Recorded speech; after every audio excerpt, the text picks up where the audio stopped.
Welcome to episode 5 of Basically a Therapist, but without the degree. I'm Lauren Larson, and I am so excited that you're here with me because today we are talking about one of my most favorite topics ever, and that is boundaries. So I first learned about boundaries when I was going on my healing journey in 2014. And it was when I was going through my divorce, and I was a hardcore people pleaser, like hardcore. I was the person that was even too afraid to speak up to say where I wanted to go for dinner. If everybody else wanted to go somewhere and I didn't like that place, I wouldn't say a word. Like that kind of people pleaser. And then I was realizing that this way of life wasn't really working out too well for me because I lived in a state of self-doubt and I was burned out and resentful and anxious because I was so afraid of what I would say or do that it would hurt somebody or it would upset somebody. And so I was constantly like second guessing myself and just anxious to say the wrong thing. I wasn't even showing people who I really was or what I really wanted. I was just being a mirror to what I thought somebody wanted from me.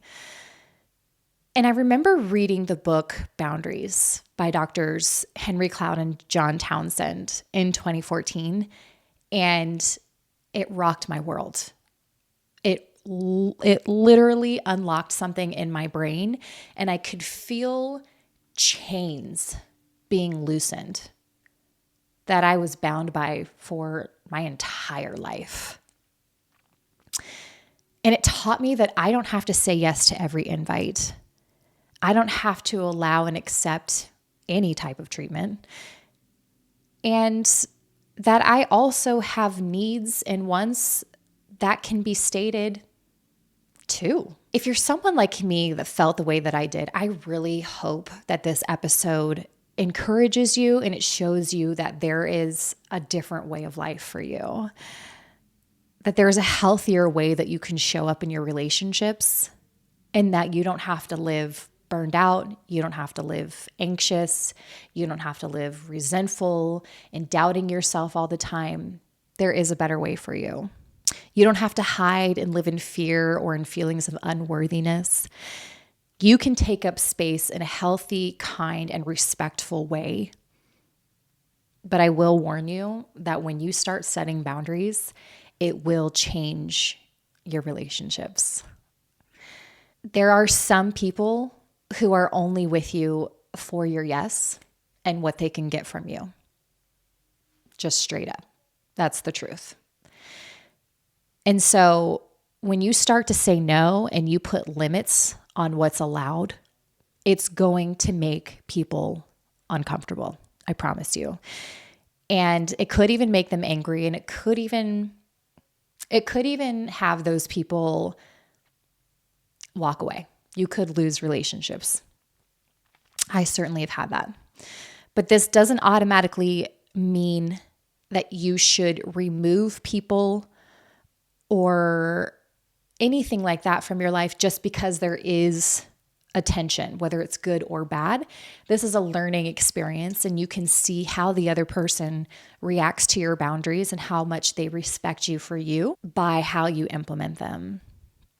And so you'll find out who is for you and who isn't really quick.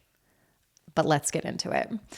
So let's talk a little bit about what boundaries are. So I want you to think about boundaries as a fence that we place around ourselves. So a lot of people that don't like boundaries and that feel threatened by boundaries, they will think that boundaries are a wall to keep people out, and that's not the truth. Boundaries are a fence. They are personal property lines that are meant to protect our emotional, mental, and physical well-being.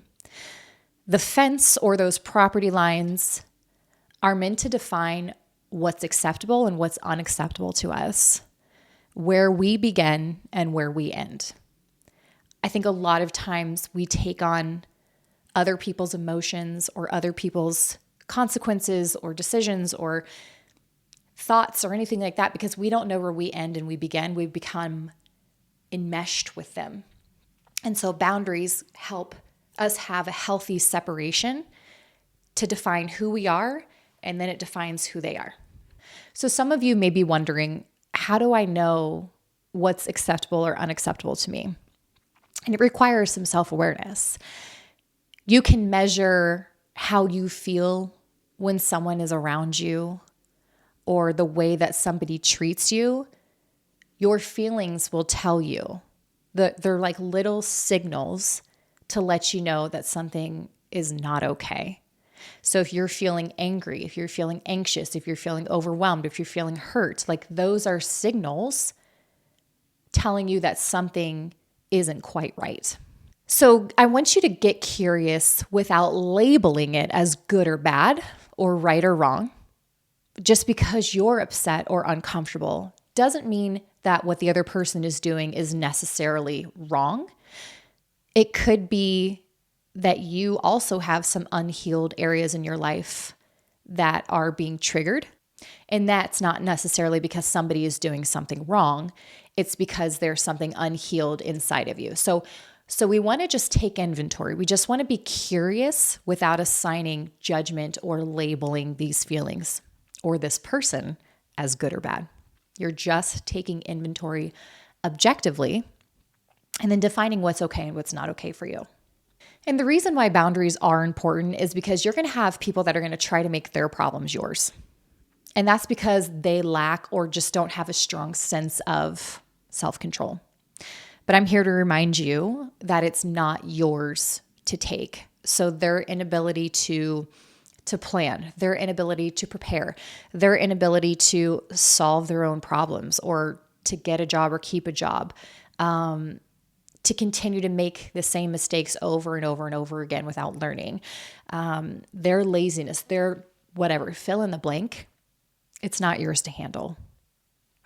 You're in control of yourself and your thoughts and your actions and your feelings. And that's where you begin and you end, within yourself, your thoughts, your actions, your emotions. And then they begin and end with their thoughts, their actions, their emotions. Boundary. So we can support people who are struggling, but we don't have to save them.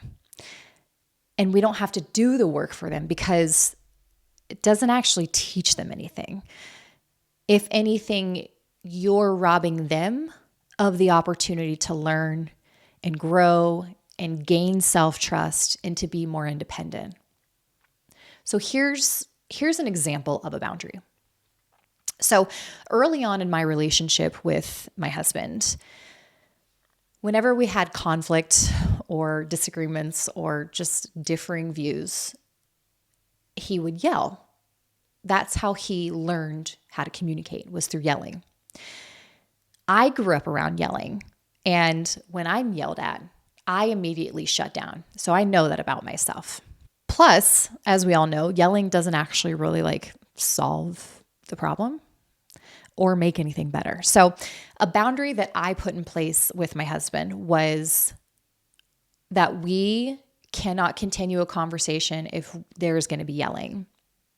And if he didn't think that he would be able to stop yelling or be able to continue a conversation without yelling, then we would put a pin in that conversation and wait till he was calmed down or that he thought that he was in a better place where he could just communicate like this. And if we were in a conversation after I said that and the yelling still continued, then the conversation would just stop or I would just walk away. Boundary.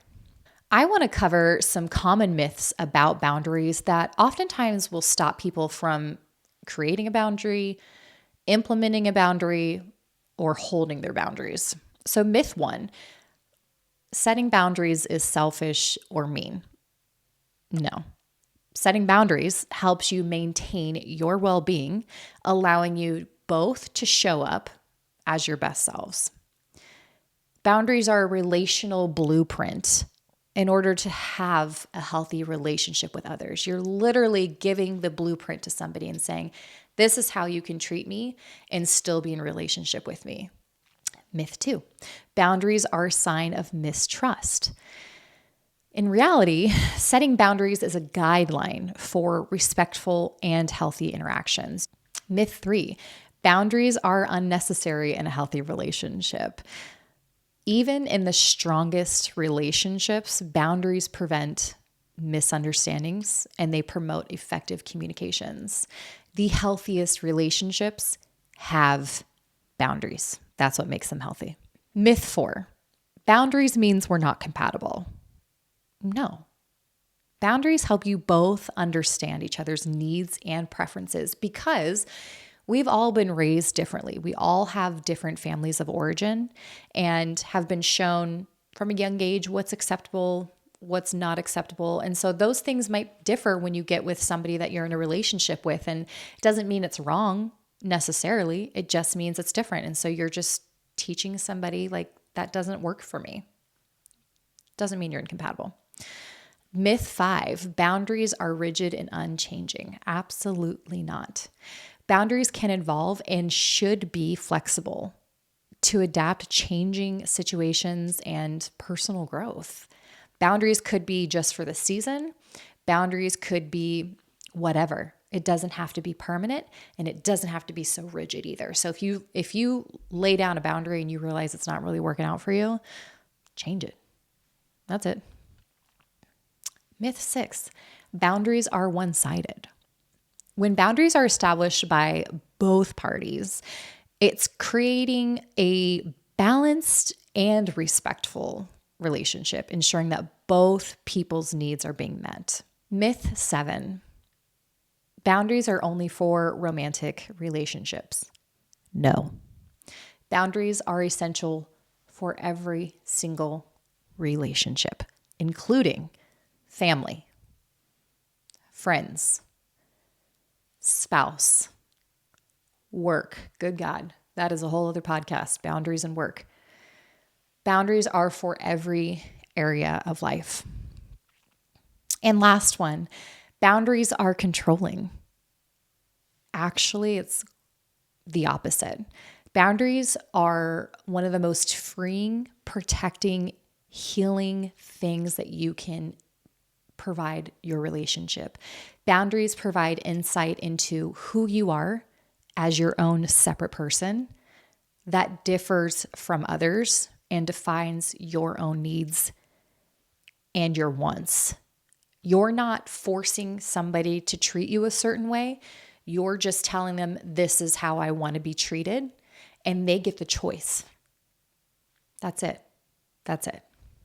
Healthy boundaries are so foundational to a healthy relationship, allowing for trust, respect, and individual growth.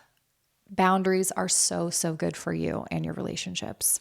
So here's why boundaries are foundational to a thriving relationship. Boundaries define what's acceptable and respectful in your relationship. They just help you understand each other's needs and limits. Again, we've all grown up differently, and so we all have different ideas of what's acceptable and what's respectful. And so this is just your opportunity to communicate with others what you find to be acceptable and respectful. Setting boundaries encourages open and honest communication. It's an invitation to discuss needs and wants and expectations. It's an invite. It's not a push out.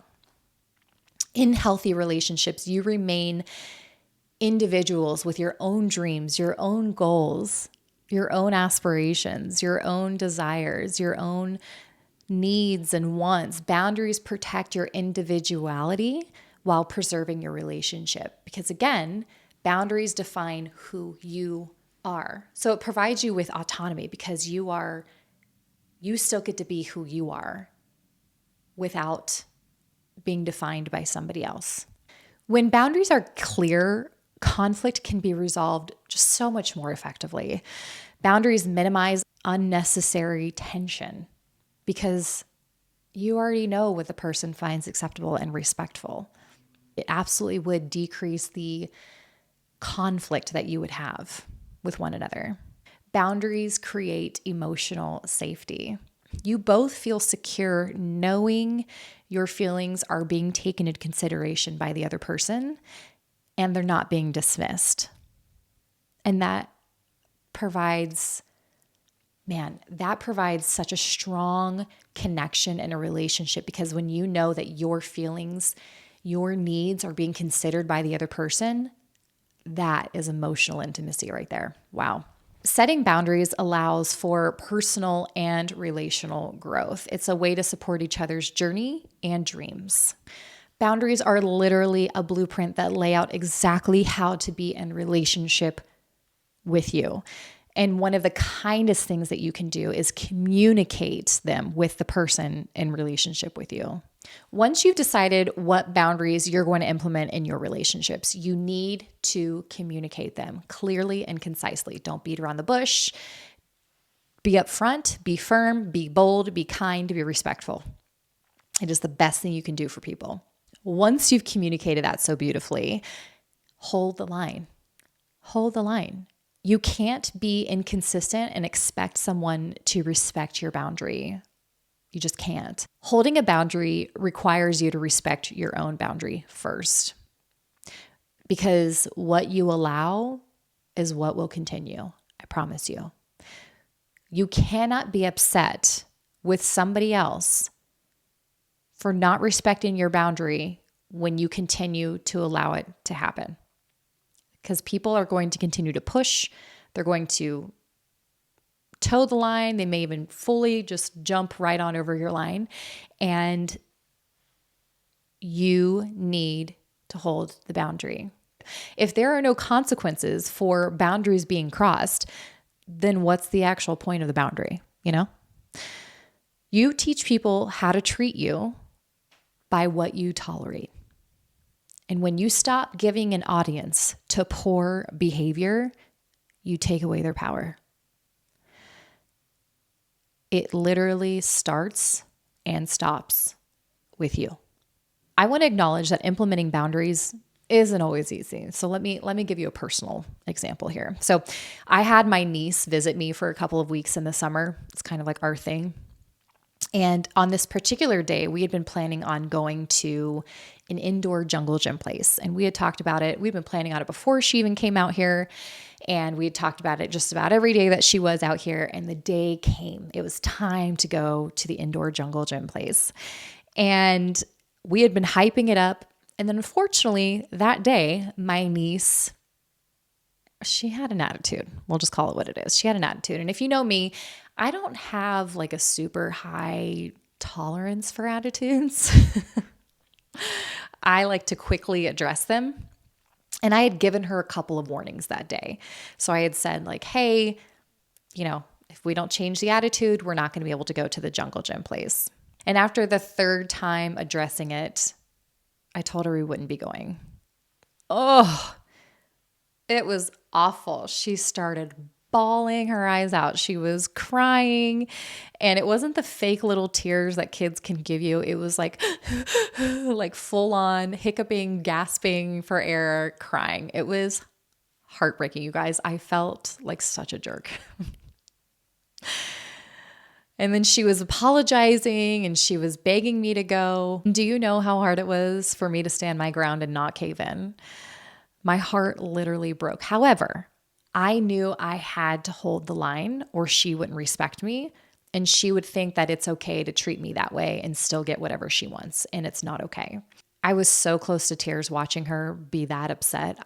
I remember like texting her mom, my sister, and I told her the whole situation, and she's like, it's such a hard situation, but you have to do it. And I did, and it was awful. But let me tell you, the rest of that day and the next day, she was an angel, and we ended up being able to go the next day. So it's not always easy. Like I mentioned earlier, boundaries can be revisited and changed. They are not rigid and permanent. If you communicate and implement a boundary and realize it's too rigid, just relax it a little bit. Just loosen it up and find out what works and what doesn't. Just make sure that you're communicating it. And you can even communicate up front too, and letting them know like, hey, I am working on implementing some boundaries. And so this is the boundary that I'm going to be putting in place. It may change, but for now, this is where it's at. And then even if it does change, you can say like, hey, remember that boundary that I put in place for us? I think it was a little too tough and I'd like to pull back a little bit. So this is what the boundary looks like now. Communicate, communicate, communicate. Invite them into your process. I said that before in another episode. Invite them into the process. So that way they know. So that way they're not like, what is happening? Why is she doing this? Or why is he doing this? Like, invite them in and let them know exactly where you stand. As you go out, I want you to remember that boundaries are not about keeping people out of your lives. They're about safeguarding the relationships that you have and strengthening and protecting that connection. It's about literally showing people how to treat you. You're giving them a guide. When setting boundaries, you and only you are responsible for communicating clearly and concisely your needs, your limits, and your values to others that you're in relationship with. This is a way to show that you care about the relationship, because when you choose not to communicate what you'll tolerate, you're robbing people of showing up in your life in the way that you need and want to. Here's a little caution for you. You may realize that you are boundaryless in an area or lots of areas of your life, and it may anger you. And you may feel resentful. I remember feeling that, like, I can't believe that I allowed so many people to treat me this way.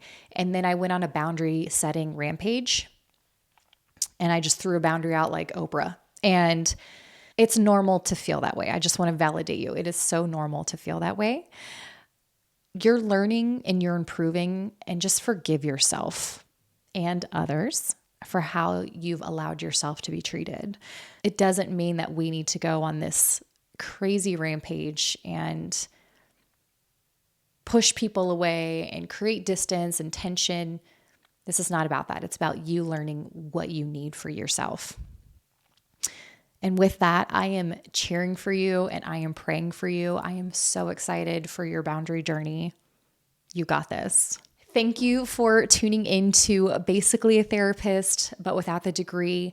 Check out the show notes for suggested resources and be sure to like and subscribe. And if you're really feeling this episode, share it with somebody that you think it'll bless and encourage. Bye.